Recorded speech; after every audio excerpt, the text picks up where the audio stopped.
And before the MBA program, I really didn't have the language beyond what Facebook provides. The biggest difference for me is just an ease.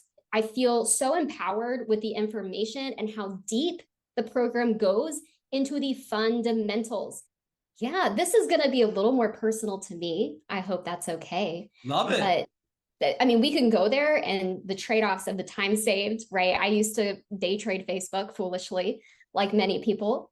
The ROI is not there for the business, but the challenge is there's so many misconceptions and outdated or just straight up wrong ideas about how a CPM optimized platform works. There's been many stages of my career where I felt like I was really burnt out. But for me now, as I'm growing in my career as an agency leader, it's more about how can I give fundamentals and frameworks, systems to a team, and not only give them SOPs, which you so generously provide in the program, but beyond that, really installing that software of how to think. Success for me these days is having a team that I trust, who we can scale together, because it's not enough for me to be smart. It's not enough for me to have the ideas in my head. Over time, I'll be honest, Charley, it's sometimes challenging to bring people along in the process, but it's worth it. Because at a certain point, there's only so many hours I can put in. There's only so many things I can do. So I think that's what, to me, is like a relief, because I can take a day off and go hang out with my parents on my birthday and not worry that there's going to be some emergency that only I can handle. Because the truth is, it's not rocket science. It doesn't require the most brain power. I think if anything, really mastering the art of growth, especially in like a D2C e-com context, sometimes it's about giving yourself the breathing room and not getting caught up in endless clicking and scrolling. And when I am really brutally honest with myself, I was analyzing data in a way that was completely inactionable. There was nothing positive that was coming out of it. It was a massive waste of time. But what it did give me and gave my employers and clients and business partners, it gave us a false sense of control. Yeah. And so we have to let go of the illusion of control. And there are certain things we can do to we can increase our batting average, no doubt, right? I think everybody in this program believes that, but it's not going to happen by being addicted to your laptop and addicted to refreshing and addicted to all the breakdowns. Unless you like the dopamine hits of the Apple R button. Yeah. Yes, that's exactly it. So I think that's what the biggest difference for me is, just an ease. I think that's so great. What I'm hearing is like, you're able to work on the business instead of in the ad account. Right. And we can talk about more fun problems, like how do we talk about the offer? My team and agency is more about offer-led growth. We also do different services. We're not just ads. And in my past lives, I didn't even have the bandwidth to start, like the fundamentals of email and CRO, especially if you have a like research background. I think people from the social sciences can really thrive in this industry. But if you don't have the bandwidth to be able to analyze the whole picture, you're spinning your wheels, because what you're doing over here in ads is not happening on its own. But if you're in just doom scrolling basically all the time, you're not coming up for air and asking the important questions. For example, we were in Triple Whale earlier today and we're like, business MER is not improving, but the ads performance is looking amazing. Every week it's getting better. What's going on? Love it. So it's really shifted the culture. Yeah. And not to discount what my team does. There's still genuine effort. Of course. But, somebody's got to do the thing. Yeah. Of course. Yeah. But I'd much rather pay someone to spend an hour coming up with creative concepts and really breaking down like what about different things is resonating with people. And I love the classes that you bring Sarah in for. That gives us the psychology of everything. And that's what is so fun. I love to spend time with my team talking about that. And of course, we get to the fundamentals. We talk about all the things in the program. I think something that comes up a little bit, because it's funny. It's fun watching like my own journey. And when I revisit the course, it kind of sinks in at a new level for me, because there's only you're only integrating so much. Of course. And you're acting on it along the way. So that really helps solidify it. And having that back and forth with you during that critical period is amazing. And then having the calls with people on Fridays, I know I'm absent a lot, but I do watch the replays. And just hearing other people problem solve in that way is so much cooler. And so anyway, I'm rambling now, but I don't know. You're fine. This is great. I love it. I mean, what you're showing is just an excitement and exuberance of something where like you used to be stressed out and unable to handle more bandwidth and do the most important thing, which is enjoy life and spend time with your family. And now you're like, and my team. You have a team and like, you're just going on about how much fun and like rewarding this is. That's what I'm hearing, at least. Yeah, my job's fun. The best compliment I got this year from a newer client was, they said, Jordan, like most people that we talk to about this, they use a lot of jargon. We've had agencies in the past, and the way they talk about it is really confusing. We didn't really understand what they were saying. And everything you just said in this meeting like made perfect sense, because it's just crystalline and we're not bullshitting. Yeah. It's funny how much easier it is to communicate when you understand something well enough to make it simple. Right. And like something we're doing more of on my team too is soft skill development. And this crazy AI is not new. And if you've been doing Facebook ads, like you've been using machine learning and AI for years. So it's not new, but it obviously hit the scene really big this year. And with that, a lot of people are forced to ask the question of themselves, what does my career look like in 5 years? So I have more time to have those conversations with people and mentor people in that way. And we've also added weekly, we're doing a communication workshop. Like we're role-playing communication because what you teach in the program is amazing. And as an agency leader, what I have to do is how do we communicate effectively so that everybody knows what they need to know. Now, obviously, not every single one of my clients has the bandwidth to go through your program. And so that's fine. That said, we've got so many documents. I have looms like out my ears of going into the details, really breaking things down, because people do get excited about it, but it's too much information. So the question I'm constantly asking myself is, what is the right amount? How do I simplify what I'm talking about? And if we don't have the language and the skill set to explain why that is a liability, in your words, and I use them all the time, liability to your business, then anyway, my team likes to win. Like we are entrepreneurs. GrowthHit is an entrepreneurial focused agency. I love that you're working on the soft skills because I've been in the agency world on and off for a decade or more. I mean, over a decade now, on and off, which is terrifying to think about, but whatever. And so many people, it's interesting, the most successful folks in that space generally wildly over-index on one side or the other. Like me, I wildly over-indexed on like analytics and workflow and process, but I'm terrible at creative, and communication is something I'm still working on. But I find that like what's great is finding the people that are excellent at one thing and then filling that gap with something easily repeatable. You can teach people to communicate really well through the Loom videos of a process of going through Golden Bear or Scrum Doc or something.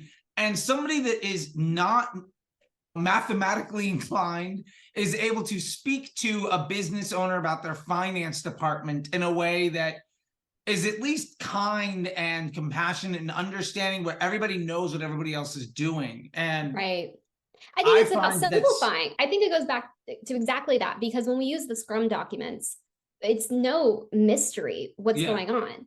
And I think we tell ourselves stories too about whether we're a math person or a communication person. And I really think most of us are capable of a lot more than we think. But when things are black and white like that on paper, it's just not hard. It's more of a confidence issue than anything, is what I find. But that's great. Like we can spend time on that. Like I'd much rather spend our time there than something crazy I used to do. We had some fun terms for it, but audience juicing was probably the most like bland one. Love it. But it was stupid. It was so dumb. We'd be launching like 90 audiences a week. Okay. I'll tell you this stuff. Let me tell you the trauma that I had, that someone inspired like my move, like when Broad came around, when Facebook was like, we have this new thing called advanced matching. We're about to release the tech into the platform like next month. We're going to find 8 or 9 people to do the test with. And I had Macy's and Joybird and Pizza Hut and Starbucks at the time. Wow, so yeah. I had the ability to drop coin on their new stuff and figure it out. But like, I was running Pizza Hut and I had to do 10 different audiences with 4 different ads each week for each DMA, because each region of the country was its own franchise department. So every owner of a Pizza Hut location would chip in to be the marketing. Right. And if somebody didn't, you had to black out that section, which basically meant I had to launch 100 ads in 37 different markets every single week. It's crazy. And like, I was working at a company at the time that was like some tech that had put on top of Facebook, but the tech broke more often than Facebook did. And it's just, never again will I ever, because like it's, what did we get out of that? The ROI is not there for the business, but the challenge is there's so many misconceptions and outdated or just straight up wrong ideas about how a CPM optimized platform works. And before the MBA program, I really didn't have the language beyond what Facebook provides, which frankly is it's about this deep. Yeah. It's not that it's wrong, but it's not really satisfying to someone who is really invested in entrepreneurial in their business and turning all over every stone. Like they want to know that we're looking at every possible way to give them an advantage. But the truth is, a lot of these levers, again, go back to false control. We don't really care if it's Facebook, TikTok, whatever. But most of the brands we work with, surprise, have a finite budget. They have finite resources. I've been in situations where we had millions of dollars and it didn't matter if it did anything. Yeah. Okay, that's a different game. And I understand that maybe the choices in that sandbox are different, right? Yeah. Brand awareness, things like that. That's a different game. And I don't want to tell a CMO of a Fortune 50 company that they're wrong on that, because no, they're smart people. Like I know a few of them, they're very smart. But when we're talking about like the example you gave, I have 6 months of runway in my business and I have to make every dollar counts. If we can't explain articulately why running a bunch of audience tests, A, is going to get us nowhere and B, is going to damage the things that are working, we both lose. Yeah. Like I don't have a long-term partner. And I don't like losing. Yeah. Yeah, me neither. That's like and they're going to be frustrated because they don't get the results. Yeah. So it's really about it is a good faith approach, right? It's not about how long can I extend the Facebook contract with this client. It's more about how can we make sure that the inputs we're giving Facebook obviously align with the business objectives and help us get to whatever that next milestone is. And guess what? Sometimes we have to talk about things that are outside of the platform too. Totally. And I think you hit on something here and just it was like, oh, I love hearing people say it. And I enjoy the way you talk about things because I think you've articulated it in a way that I would hope that I can remember to articulate later. Or recording it. Which is something along the lines of, I can't tell you how many folks, I mean, you joined the MBA a little over a year ago, right? And there's been a lot more folks that have come in. And some of them are agencies, some of them are freelancers, some of them are brands. But I think it was at the point now where at least 35 to 40% of the people that come in are either clients of agencies or have brands that have come on board that have fled the normal agency space. Right. And like the overwhelming vibe that people, here's the process. You get on the sales call where somebody gets you hyped. And that person's like the salesperson or whatever, and they make you feel great. And then first off, you never ever see that person ever again. And then you're like installed onto this like kid that doesn't really know what's going on, that's quoting the same stuff off of Twitter that you saw. And I'm like, I'll try that. Like, why am I paying you to do that when I could do it? I mean, I have the same conversations. There's many, and sometimes I am involved in the sales process. Sometimes I'm not. It depends. But because I oversee all these parts, sometimes it's helpful to talk to someone who's a little going to be more involved in the project later. And the conversations I have are this agency PTSD. Yeah. And the reason we get so much trust is because I was doing all of those same things too. Yeah. Before I was at GrowthHit, before I had these processes, I was doing it wrong.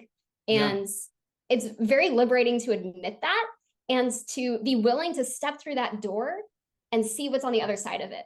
No, I love it. Like when you can go to somebody and say, when somebody comes to you and they explain the problem, oh, I get it. I used to do that too. Like, I understand. And like, I now know why that didn't work. And I now know why like 8 other times when you went to somebody else, it didn't work out. Here's the reason fundamentally that'll never work for you.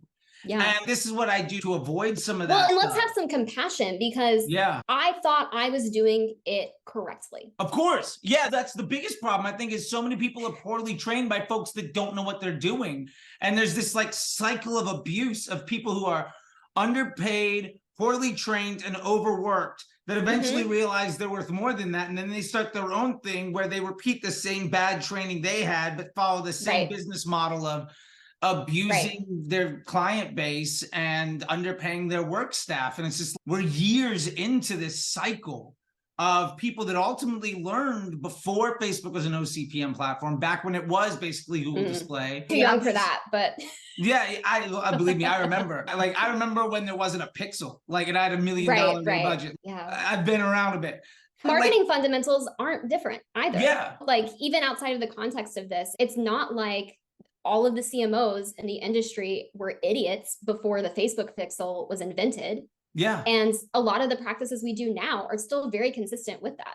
Yeah. And I would say actually most of the stuff we do now is way more like it was before it existed. I think the conversion pixel and like thinking of things like Google and like email, where it was very different. Like the strategies, when I talk to people today, one of the best managers I ever had was this woman named Marina Randolph. She's a G, like she was a head up at Guthrie Rinker. And she would spend 100 million plus a year on television. And her attribution model was a stopwatch after the infomercial ended. And she could run 9 figures with that. Right. And I learned Scrum Doc was built out of self-preservation and ecosystem ROAS of having to get 10 minutes of her time a week so that I could run this business.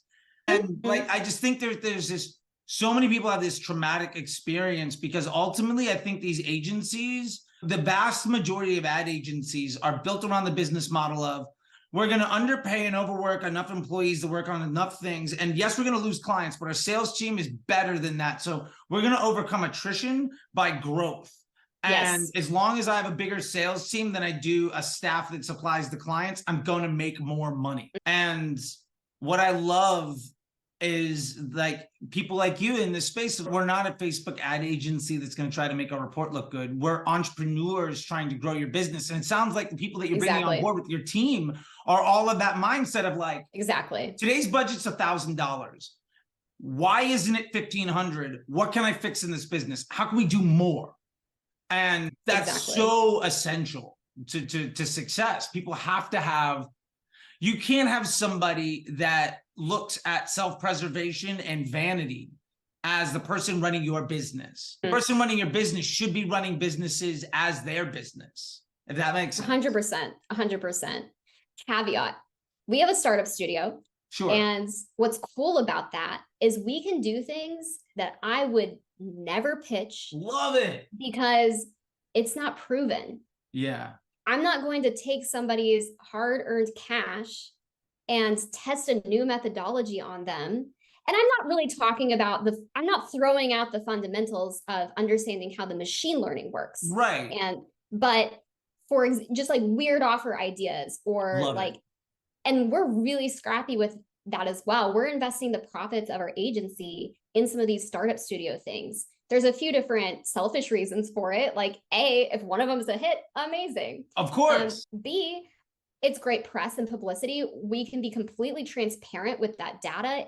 It belongs to us as a business. And as GrowthHit, our CEO, Jim, super transparent. He gets on the podcast if I were starting today, and he'll like literally tell everyone what our revenue was, what has been tough, like transparently, like in this economy, we're really, because of the quality of work we do, our margin, the margin situation is always a focus.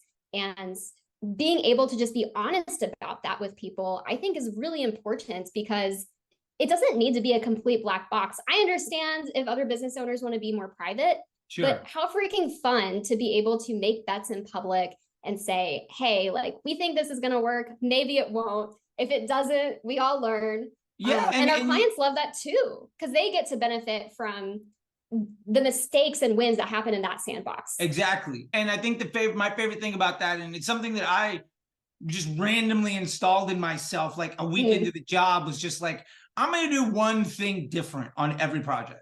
Yeah. And as a result, it was just, I mean, for me, it was out of, I think, overcoming boredom, because it gets stale. It gets real stale. And you learn the scaling game. And so I was like, all right, I'm going to try things that you shouldn't do. I'm going to break things. I'm going to do stuff. One of the things that I did, one of the earliest examples of that I can remember was I was running CBS for Sweeps Week for Wheel of Fortune and Jeopardy. Cool. And it was supposed to be a reach and frequency campaign against video views. Okay. And I was like, I'm going to spend 25% of this money on engagement. Yeah. And as a result, I got 30% more video views on the engagement because of the earned reach that happened off of it. Now, I got in trouble for doing that. Sure. And I also wrote up a case study, sent it out to the whole company of, this is how to game the system. This worked. Yeah, this works. And I was also manual bidding on CPMs and accelerated delivery. So my reach and frequency was coming in at like 250, and I would run it at like $1.80 just to try to like game the crushed. Yeah. Like, do you think that same tactic would?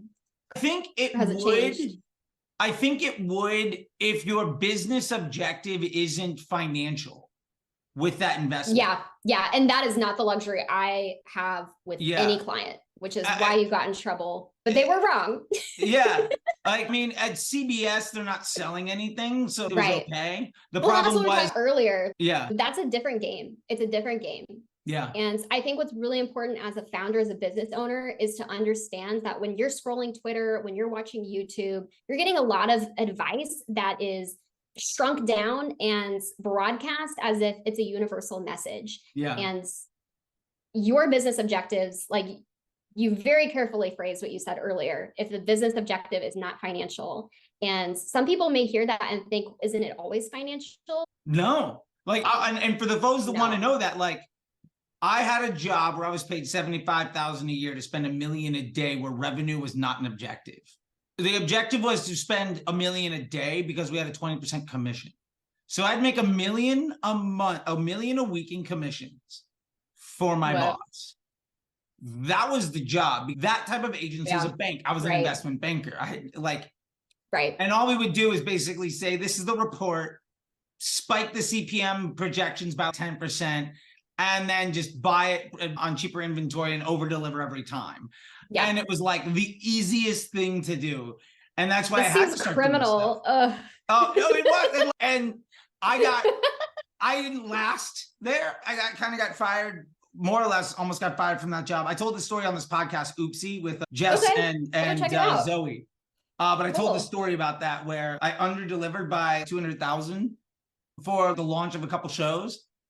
But I did it like 4 or 5 days in a row, which basically meant I cost about 5 times my annual salary in 5 days and lost commissions. To the agency, though, not the business. No, saved the client a lot of money. Right. Cost the agency a shit ton of money above and beyond my paycheck.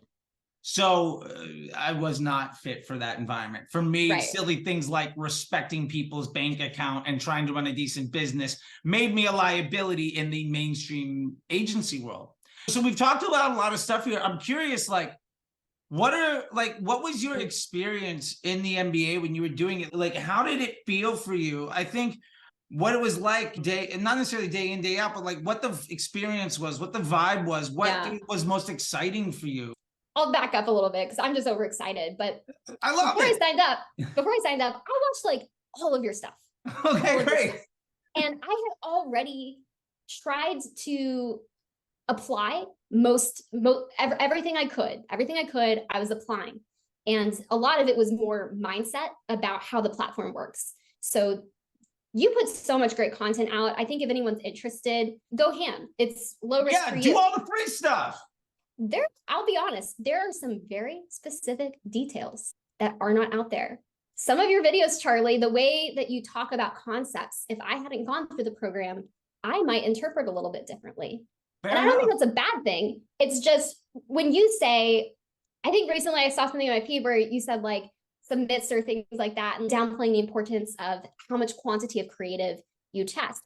Massively increase the amount of elements I test, but the way that we do it is low risk. Yeah, exactly. Yeah. So I can't tell people to do 100 dynamic creative tests, but I also can't give them the entire breakdown of how Golden Bear works in the same 3-minute and video. That's what got me. That's what got me. I felt like I had been able to apply a lot of stuff, but I was like, there's this missing piece and I know that I don't really understand it. So going into the program, I feel like I had a pretty good foundation that helped me start applying things quickly. And then those little gaps, as those popped in, my mind just exploded. And I was like all the little connective tissue, all the synapses. Yes, I love it. Yeah.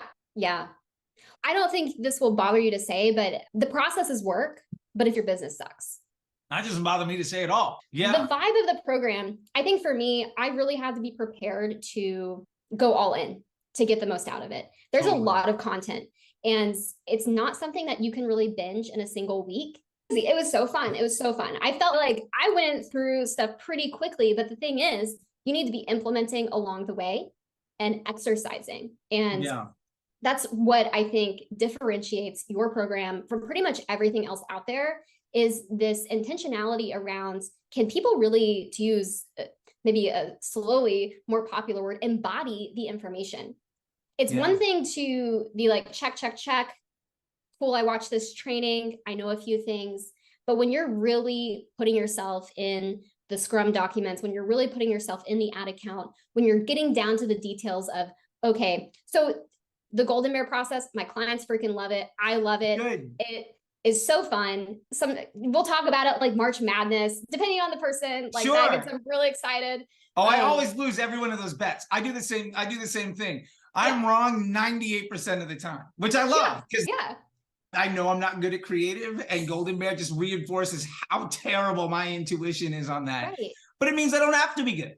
You don't know. You really don't have to know what's going to work. You need to leave your ego at the door and have a willingness to try different things. And the beauty of it is the Golden Bear method and the DCT to Proving Ground method de-risks the process. Yeah.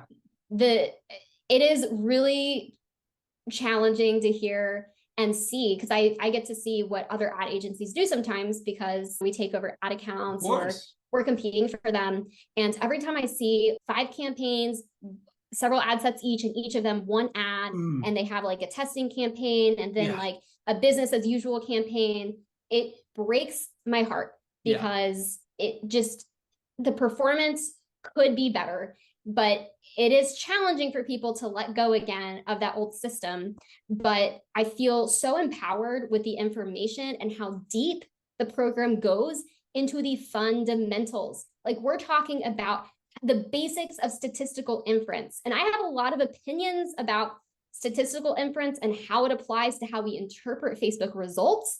Spoiler alert, I don't think we can say things are statistically significant. None of the assumptions for statistical inference apply to any like social media. It just is what it is. Yeah. Right? There is a process to it. There is a method to it. And if you understand that, you can set it up to succeed. It's not that like you all of a sudden came across the best ad because some creative director was struck by lightning. It's just a math equation. Yeah. I don't have a single ad account where that ad isn't created just by attrition of doing the work. Right. And it's so many creative directors I know won't give up that control. And I'm just like, it's not to say we do everything blind, right? I don't want people to misunderstand that either. Oh, yeah. It's not that we're not looking at it, we're not analyzing it and not drawing hypotheses. But the reality is if every single shot I make is going to completely shake the Etch-a-Sketch, I'm not going to get where I need to go in any meaningful amount of time. Yeah. And the other point that I have with folks is say you are like, what is the outcome that we're trying to come here? Say you are that good. Yeah. Say you are the person that can hit it every single time. Yeah. That means in order for you to work well, you have to hit it every single time for every single person, every single day. That's a great point. And you'll never be able to take a break or you fail. That's a great point too, because it's not about the one golden, and this is why the Proving Ground methodology is so important and why I use your analogy of it being a sales team all the time, because there's, as you say, there's 2 ways that we can win. One, we can get better at appealing to the people who already are into us. Right? They could be cold audiences, but that's the type of person that Facebook knows is into what we do and how we talk about it, even like our personality as a brand or product or whatever. And the second is, how do we appeal to brand new people? How do we get more scale? And both of those are important. Something I've been struggling with on some places is, okay, like it seems like we're starting to really saturate this one particular area. But the great thing about the proving grounds is we don't have to give it away to still experiment to find that scale. And I think in previous years, it felt like one or the other, or you were just disrupting what worked instead of just having it. It's like a titration system is really how I think about the entire creative testing methodology. I love that. You're just slowly distilling so you have the best of the best, the most like high potency content, and you're mixing it together so that over time you've got this beautiful lineup, this beautiful portfolio. I don't think the investment analogy is totally wrong, but I think about it differently now. I think about it as, how can I invest in different types of content? How can I invest in, No, I love it. I love it because I think you're really hitting on the point here of it being like this. More than anything, it's going from you saying, I need the best creative person to come up with the best creative stuff so that hopefully I can get lucky on one of these ads and scale the account to.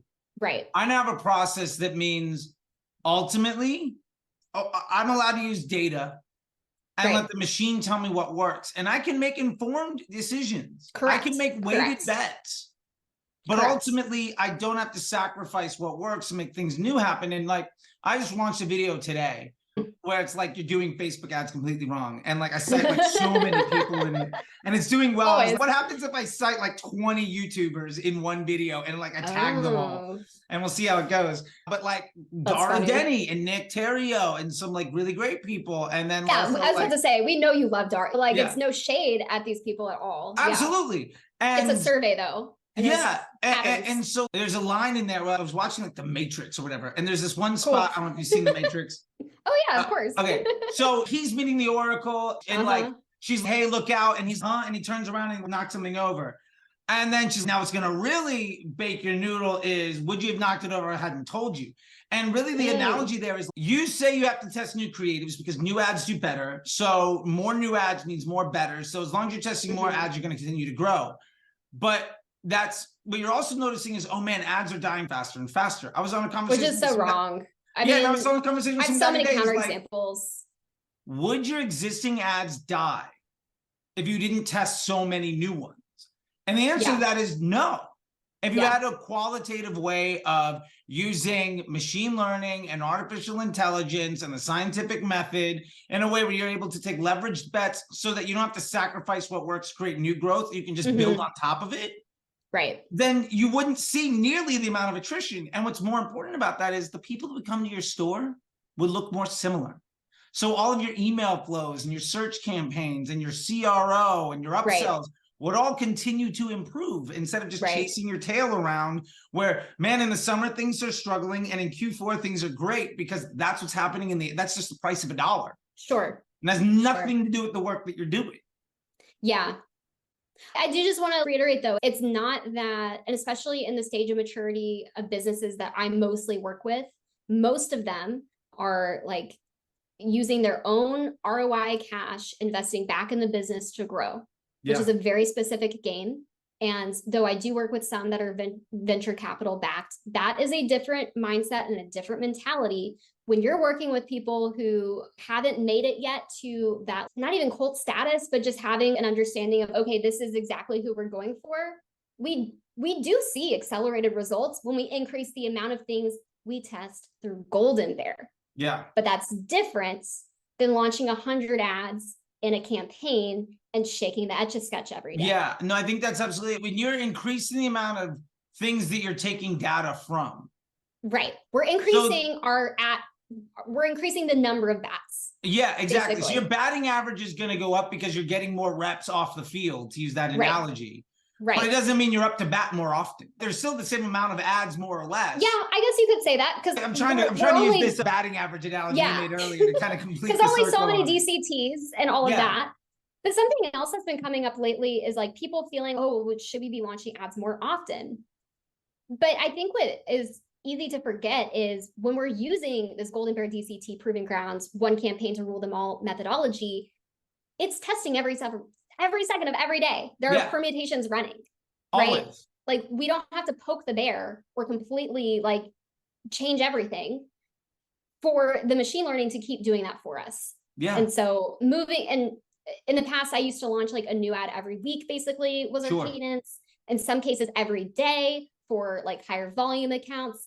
And the truth is, every time we did it, it introduced volatility into the account. It really probably had less to do with whether the creative was good and just what was going on that day, what popped off.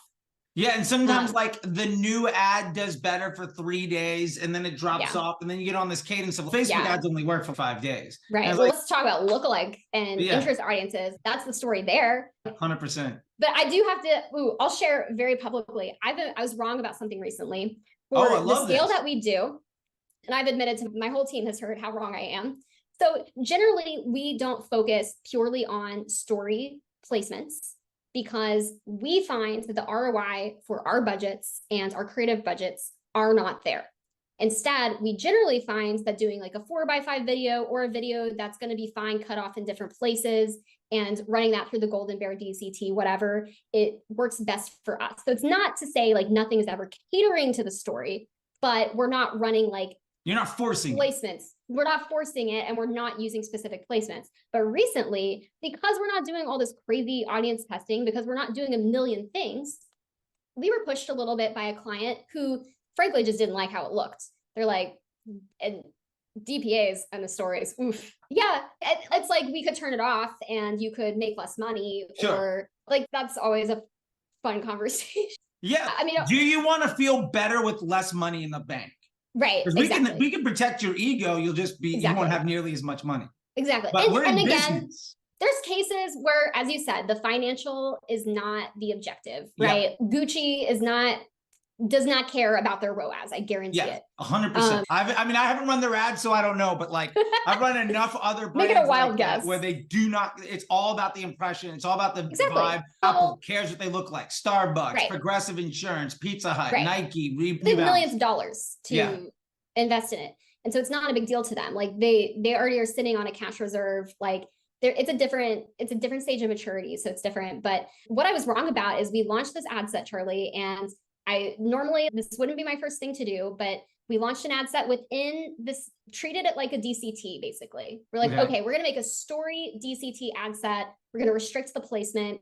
That thing is going like crazy. It is working so well, but my holdout question is, will it still be working in Q4? And I'm going to be very excited to see, because with the audience testing, usually what happens is sometimes it just completely flops. Often, if you look in like the triple whale logs, you just notice it's stealing a bunch of conversions from other places. Sure. And so that's a nuanced conversation to have with people sometimes, which if we have the data, we can look at it and have that conversation. Obviously, like that one ad set. Oh, this is another thing we didn't even talk about. I could talk to you forever, but the CPA of a single ad set, I don't care. Yeah. I don't care if that CPA is like 100 times less than everyone else. If the business overall, if in the Scrum document, our overall revenue and our overall efficiency isn't better, that's what matters. 100%. And also to that point, like if that ad is doing terrible, but my bank account has gone up, I'm not going to turn that ad off. Like sometimes the worst ads, I can't say how many times in the last year I saw people that showed me like, all I did is just turn off all the bad ads, and then the business gets worse. And it's just like those bad ads are the thing fueling the funnel, and they're just not getting the attribution, whatever nonsense model. Maybe they're not, they're not getting the layup. Someone else does. Exactly. And they're not getting the credit. And who cares? Your bank account looks better. Go for that. Yes.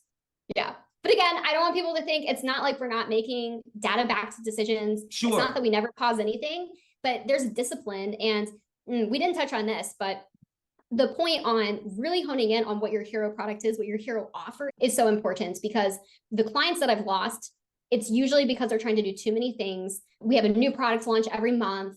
And frankly, like I can only pay designers so much to make so many assets. And when every month you have a new product that you like feel really passionately, we have to put resources behind. And every time we segment, because guess what? We're not getting additional budget to promote these things, right? So we're segmenting it. And in the world of machine learning, every segmentation is an additional permutation and requires a higher volume of data to learn from. anyway, the processes just make it really simple to be disciplined and focus on the levers that actually matter.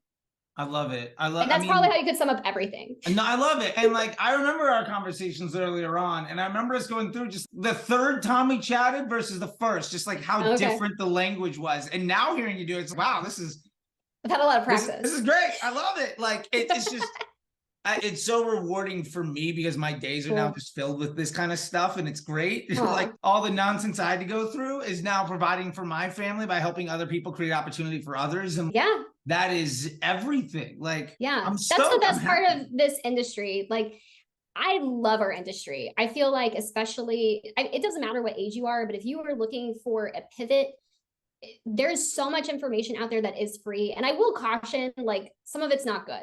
Some of it's not good. But it is such an interesting time and place. And I feel if your aptitude and passions lie in anywhere near digital marketing, these tools are not to be feared. I think there's a lot of fear mongering happening right now on, like, you've probably noticed, I'm going to be ramping up towards the end of this year because we have some stuff going on. I'm just really excited to share, but I really dialed down on my social media diet and what I was taking in because it was distracting. And at the end of the day, like, what you said is what resonates with me. There's enough room for all of us to win. There are enough businesses that need help. And if the Facebook MBA program resonates for you, whether like you're a brand owner, an entrepreneur, or even want to start your own agency or come work in an agency like mine and just come in with a really solid skill set. I don't know. It's just so fun. The community, I think, is an under maybe spoken aspect that we didn't really touch on today, but the community of the MBA program is amazing. Like, people are constantly sharing their own experiences, their learnings, frameworks, all sorts of awesome stuff. And so I just want to build on your optimism. And the possibilities are so endless. And the more tools we have, like, the more fun we get to have. But that's not the case if you're going to maintain an ego. No, absolutely. And I say this too. I've been saying it more and more. I feel we are blessed to have, in my opinion, one of the greatest jobs in the world, in that we get paid really well to help people be happy. We create joy and opportunity. Like, generally speaking, people are buying products aspirationally, and on a very high level, the businesses are doing good in the world because people are buying things that makes them happy. I got this juice from Juice Crafters. Every time Juice Crafters sells me something, I'm happier. That's one level. But also, there's so many people that are like chasing a dream, betting on themselves, and it's, I can mortgage the house again, I can sell it, I can give up, I can go work full time, or I can do this thing. And like, the idea that like so many people, and like more and more stories in the MBA are like this, like the one I was telling you about before we started, where like there's 6 months left in the bank and I'm gonna have to give up. And now it's like, how many more people am I going to give a job to while making the world like a better place, and then ultimately leaving this business and going on to the next chapter of my life? That is so powerful. And like, I feel like there's this dark side of what we do where everybody's focused 100%. on, how do I look good? How do I make a report look good? What's my status? What's my whatever it is? And I like to joke about it, but it's like the monochrome, like sweatsuit wearing dudes that like run a marathon before breakfast and take 17 cold baths and brag about their car. And it's, every one of them is the most insecure person doing the most harm. And people like you and me that just basically are walking around with a smile on our face, having a great time, helping people be more successful. That's what it's about. And I think there's plenty enough for us to come in and make the world a better place. And I love the fact that even if it was just you and the great that's happening there, that means that what I'm doing is completely worth it. And for that, I want to say thank you. Oh, thank you. And you know this, but I've got a whole team. It's so cool.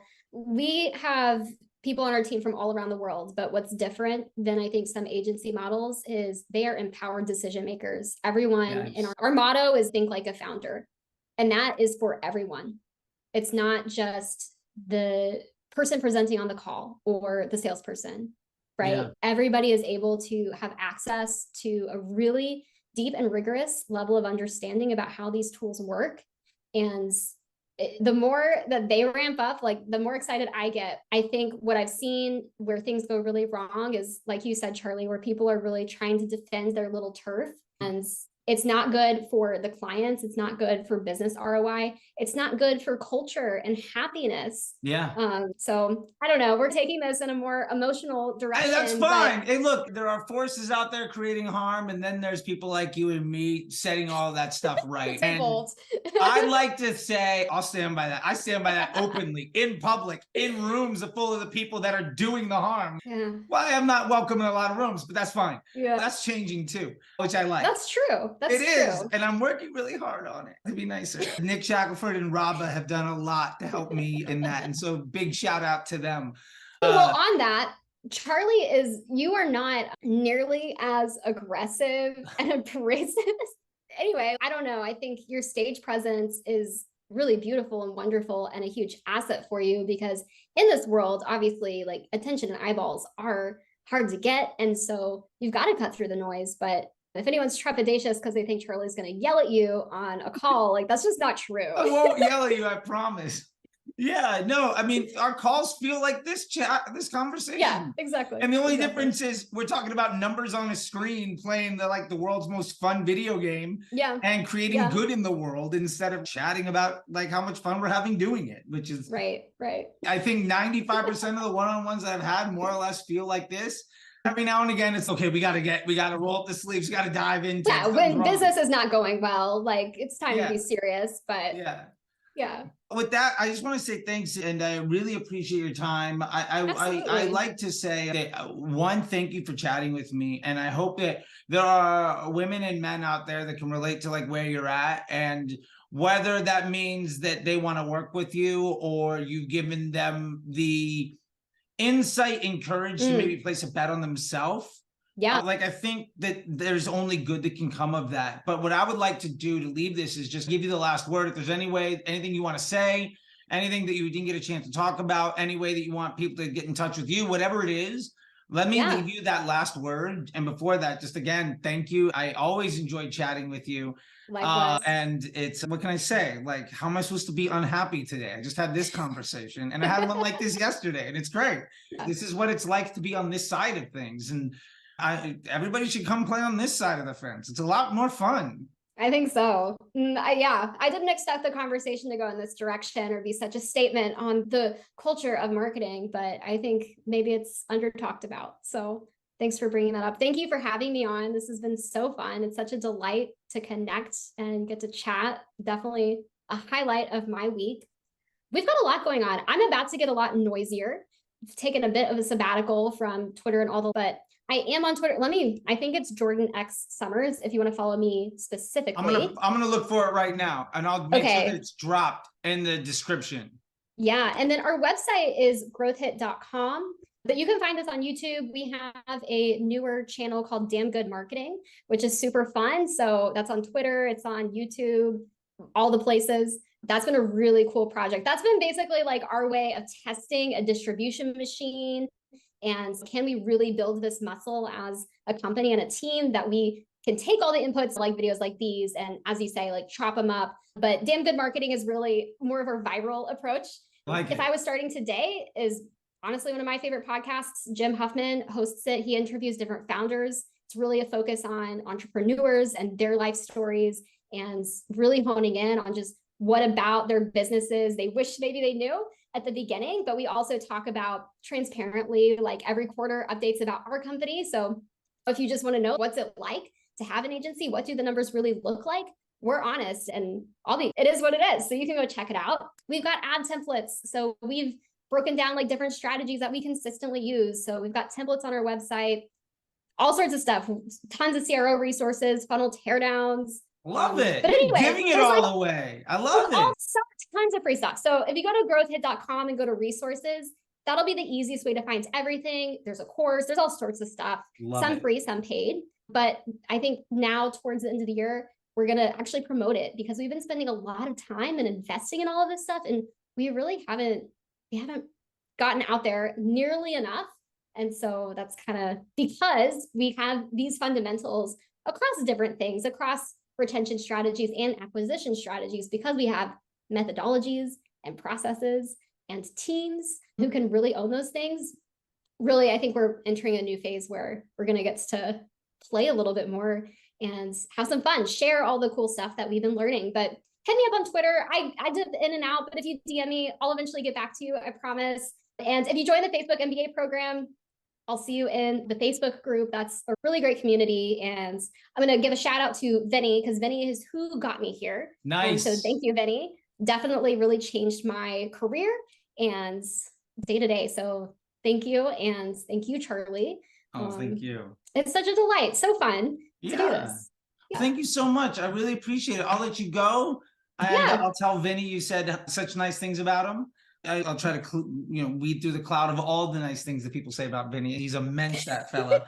But I'll talk to you later. And again, thank you so much and good luck. And let me know if there's anything I can do to help with blowing some stuff up when you guys start moving in that direction. If I can answer a question, I'll do it. Awesome. All right. I'll talk to you later. Thank you so much. Bye, Charley. Have a great afternoon. You too. Bye.